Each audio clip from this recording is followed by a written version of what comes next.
Pessoal, então nossa última aula hoje é história. Anotem aí o nosso cabeçalho de hoje, que eu vou mandar logo depois do vídeo. Então hoje nós vamos fazer a correção das páginas 115, 113, 115 e 117, que foi feito semana passada.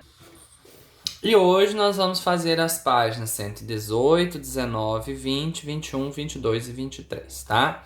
Então logo depois da foto do cabeçalho de hoje vai a foto das atividades das páginas que foram feitas a semana passada para vocês fazerem a autocorreção.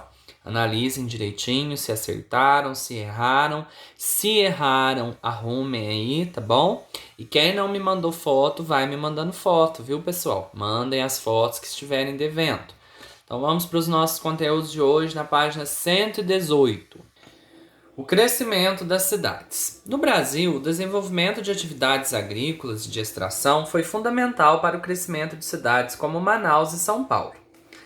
Então nós vimos já nas aulas anteriores, né, que o Sudeste, quando começou a urbanização, o Sudeste teve um crescimento muito significativo, né, atraiu muitas pessoas de fora, até mesmo do país, para trabalharem inicialmente nas lavouras de café, na cana-de-açúcar, depois veio as indústrias, né? Nós analisamos a porcentagem de pessoas que vivem na zona rural, que vivem no campo, dos que vivem na cidade. Por que aumentou esse crescimento da cidade, né? Por que tanta gente mudou para a cidade?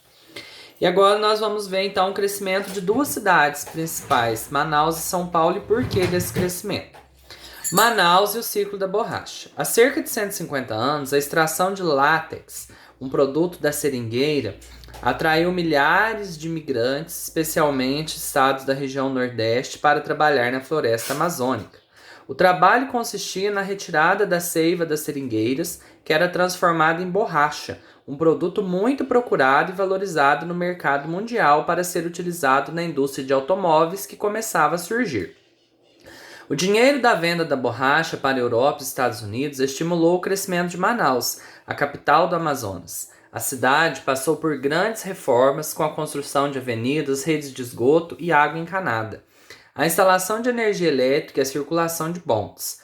Além disso, foram construídos prédios modernos para a época. O Teatro Amazonas tornou-se um símbolo desse período. Então, nós temos duas imagens aqui que estão relacionadas ao que a gente acabou de ver no texto. A primeira é a extração de látex da seringueira no estado do Amazonas em 1921, né? Como a gente viu que fala ali, foi um motivo que atraiu muitos milhares de imigrantes, né? Principalmente lá da região Nordeste, para poder trabalhar, para fazer esse tipo de serviço, né? Já que essa retirada da seiva das seringueiras se transformava em borracha e esse material, esse produto, ele é muito procurado no mercado mundial, principalmente para ser utilizado nas indústrias de automóveis, ou seja, indústrias de carros, tá? E a segunda imagem é o Teatro Amazonas, no município de Manaus, no estado do Amazonas, em 2016. Então, quer dizer, com o trabalho que era realizado, foram feitos muitos investimentos, né? Com isso, a cidade passou por muito crescimento, por muitas reformas, melhorias, certo? Aí tem uma perguntinha aí, ó, questão 1. O que aconteceu com a cidade de Manaus com a venda da borracha para o exterior? Então, o que aconteceu? Fala aqui no texto, né? Página 119. São Paulo, café e indústria. Então nós vimos que Manaus o que ajudou no crescimento, na melhora da cidade, o que atraiu muitas pessoas para que aumentasse o número de habitantes na cidade, foi o ciclo da borracha. Agora vamos ver São Paulo, o que foi que gerou esse crescimento. O café foi o produto brasileiro mais vendido para outros países entre os anos de 1840 e 1930. A expansão das lavouras de café estimulou a vinda de imigrantes estrangeiros como italianos, espanhóis, alemães e portugueses. Em princípio, esses imigrantes trabalharam nas lavouras, mas aos poucos deixaram o campo e seguiram para as cidades para trabalhar na indústria ou no comércio. Muitos cafeicultores que enriqueceram passaram a morar na cidade de São Paulo e construíram casarões requintados. São Paulo se beneficiou com a riqueza gerada pelo café, pois foram construídos viadutos, pontes, trilhos para bondes, calçamento de ruas, iluminação pública, entre outras modificações. O dinheiro obtido com o café também impulsionou a instalação de fábricas, fato que transformou a paisagem da cidade. Em 1890, a população de São Paulo era de 65 mil pessoas. 10 anos depois, em 1900, já chegava a 240 mil pessoas. Então, lembra daqueles gráficos, aquelas tabelas que nós analisamos nas aulas anteriores, do crescimento das cidades, né, da urbanização? Então, São Paulo foram dois fatos que levaram a esse crescimento, o café e a indústria. A princípio, a gente vê aqui nessa imagem, né, uma colheita da fazenda Santa Gertrudes, em Araras, de Antônio Ferrino. É uma tela, né? E aqui a gente tem uma vista da região central do município de São Paulo, em 1930. Então, quando estava ali começando esse crescimento, já que de 1840, entre os anos de 1840 e 1930, teve essa grande expansão de lavouras e aí vieram muitos imigrantes. Com isso, depois, esse dinheiro foi impulsionando a instalação de fábricas e a população urbana, né, a população da cidade, foi crescendo cada vez mais. Aqui nós temos duas perguntinhas nessa página. Como a cidade de São Paulo se beneficiou com a riqueza gerada pelo café? Então é o que fala aqui no nosso texto, né? O que aconteceu com a cidade de São Paulo? Foram construídos casarões, ganhou pontes, viadutos, trilhos, né? Aí tem mais uma questão. 3. Converse com um adulto sobre a cidade que você nasceu. Como era antigamente, como é hoje. Então vocês podem perguntar para os pais, anotarem aí, né? Turvolândia não teve, claro, um crescimento tão significativo quanto essas duas cidades que nós estamos vendo hoje, que é Manaus e São Paulo. Mas, né, entretanto, nós sabemos que Turvolândia se desenvolveu muito nos últimos anos. Se a gente for fazer uma linha do tempo e comparar, né, como era a cidade há 20 anos atrás, há 10 anos atrás, né, e olhar hoje, comparar hoje, a gente vai ver que muita coisa mudou, né? Vamos agora para a página 120. Bairros operários. Há mais de 100 anos, muitas indústrias se instalaram em São Paulo, levando à formação de bairros operários. Muitos deles eram habitados por imigrantes que saíram das lavouras de café em busca de empregos na cidade e escolheram moradias próximas aos locais de trabalho. Em geral, os bairros operários ficavam perto de rios, de linhas de bonde e das fábricas. Foi assim que surgiram bairros como Brás, Barra Funda e Bom Retiro, em São Paulo, e Jaboatão e Afogados, em Recife.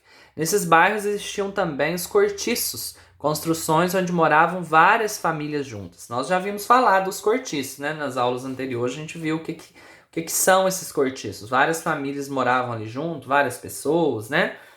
Aqui nós temos uma vista do bairro do Brás com indústrias, galpões e chaminés, né? Se a gente aproximar, dar uma olhada aqui, vocês vão ver as chaminés ali embaixo, os galpões das fábricas, né? Das indústrias. Então, esses bairros operários são os bairros que os próprios operários, né? Os trabalhadores, muitos imigrantes que vieram de fora, saíram da zona rural, saíram das lavouras de café, que primeiro vieram para trabalhar na lavoura de café, depois viram a possibilidade de uma melhoria de vida, de um salário melhor, de melhores condições, e aí passaram a residir nas cidades, né? Nos locais urbanos.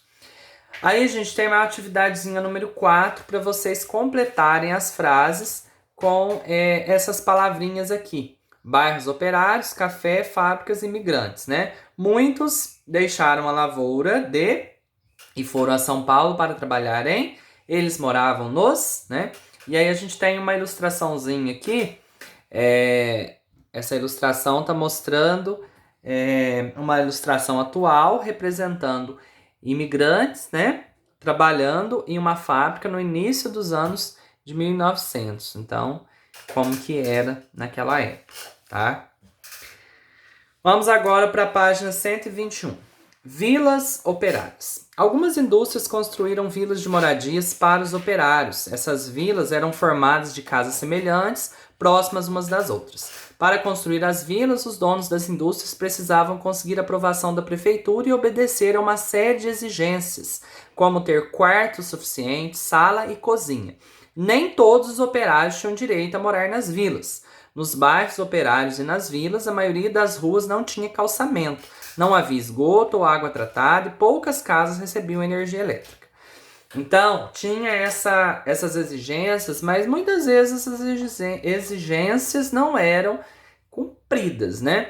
E mesmo que parte delas ou um pouco dessas exigências fossem cumpridas, nós sabemos que eles viviam à mercê de muita coisa. Como fala ali, as ruas não eram calçadas, não tinha esgoto, não tinha água tratada, não tinha energia elétrica, né? Então eram moradias bem precárias. Aqui está falando um pouquinho da Vila Maria Zélia. Construída em 1916 no bairro do Belenzinho, na cidade de São Paulo, a Vila Maria Zélia foi moradia para 2.000 operários de uma fábrica de tecidos da região.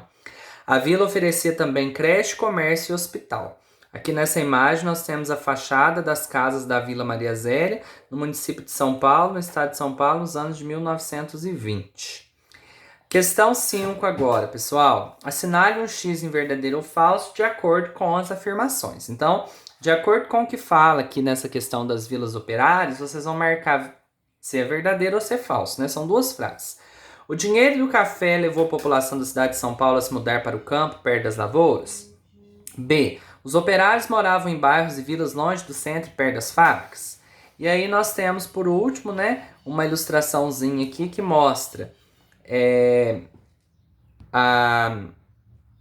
uma ilustração atual, né, representando os moradores da Vila Operária no início de 1900, né? Então aí vocês podem ver como que era essa realidade, né, na época. Vamos agora para a página 122. A página 122 nós temos aqui um box bem legal, né? Como as pessoas faziam para. Então vamos ver como que era antigamente algumas coisas. Morar no Rio de Janeiro no início dos anos 1900. Há mais de 100 anos, a cidade do Rio de Janeiro, no estado do Rio de Janeiro, passou por grandes reformas de modernização.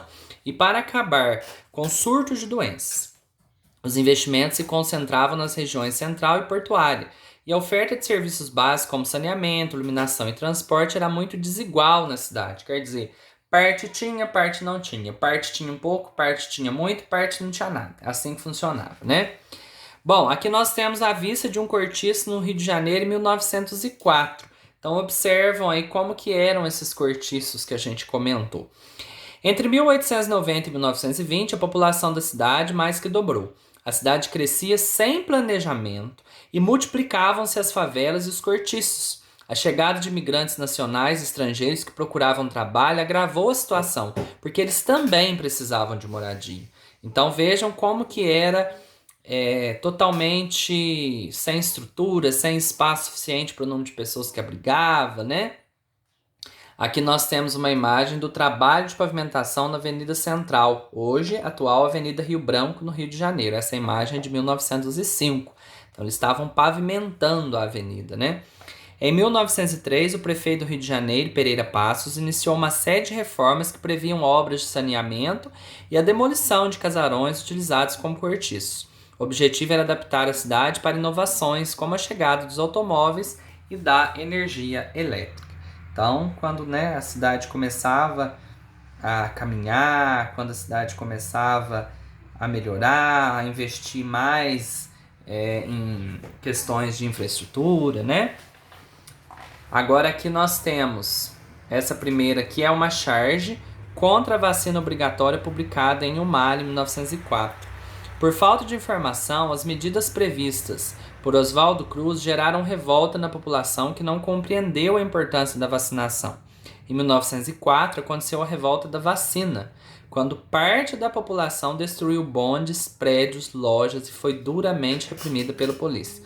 Então, tinha que se tomar lá uma vacina obrigatória, a população não concordou, a população revoltou, por isso que chama revolta da vacina. Vocês vão estudar mais sobre isso aí nos anos seguintes, né? Sobre como que foi, por que que foi, né? Aqui a gente tem uma outra imagem, né? Nesse período, o médico sanitarista Oswaldo Cruz tornou-se chefe do Departamento Nacional de Saúde Pública e criou ações para acabar com doenças como a febre amarela e a varíola. Entre essas ações estava uma campanha de vacinação obrigatória. Então foi o que gerou essa revolta da vacina, né? Porque a vacinação era obrigatória. As duas últimas imagens nós temos. A primeira, a Avenida Rio Branco, que é a antiga Avenida Central do Rio de Janeiro, né? Aqui ela já está pavimentada, já passou por melhorias, né? Que nós vimos na página anterior o início dessas melhorias. Aqui nós temos barracões no Morro do Pinto, no Rio de Janeiro, com a substituição dos antigos cortiços por novas moradias e abertura de avenidas modernas. O preço dos terrenos e dos aluguéis no centro subiu, o que afastou a população mais pobre para os morros próximos ou para locais muito distantes do centro, que é o que nós chamamos de comunidades ou, no dito popular, de favelas, né? Já lá nessa época começou essa formação das favelas, as pessoas procuravam lugares mais baratos, mais em conta, porque por mais que trabalhassem, não tinha condições de comprar um lote lá no centro, uma casa lá no centro, ou, né, construir. Gente, aí tem duas questões para encerrar, né, a nossa página 123, que é a última página da nossa aula de hoje. A primeira pergunta é o seguinte: qual era o objetivo das reformas feitas pelo prefeito do Rio de Janeiro a partir de 1903? Então, o que ele pretendia? Fala na segunda imagem da página 122. E a questão 2. Recentemente, no município onde você mora, foi realizada alguma reforma ou nova construção? Se sim, essa mudança beneficiou os moradores? Se você fosse prefeito ou prefeita, que decisões tomaria? Justifique. Vocês podem anotar no caderno, tá? Nós sabemos que Turvolândia teve aí a revitalização da Praça Dom Otávio, né, que é um benefício para a população, né, teve a reforma e construção de algumas pontes. Então vocês podem citar aquilo que vocês sabem, que a família de vocês sabe, tá? O que ajudou, o que beneficiou e beneficia a população de Turvolândia. E depois vocês vão colocar, se você fosse prefeito ou se você fosse a prefeita da cidade, o que você faria, tá? Qualquer dúvida, gente, quanto às questões dessas páginas que nós estudamos hoje, é só vocês me chamarem. Mas é pouca coisa para responder, né? Um conteúdo gostoso a gente estudar. Leem novamente os textos. E se tiver alguma dúvida, é só me perguntar, tá bom?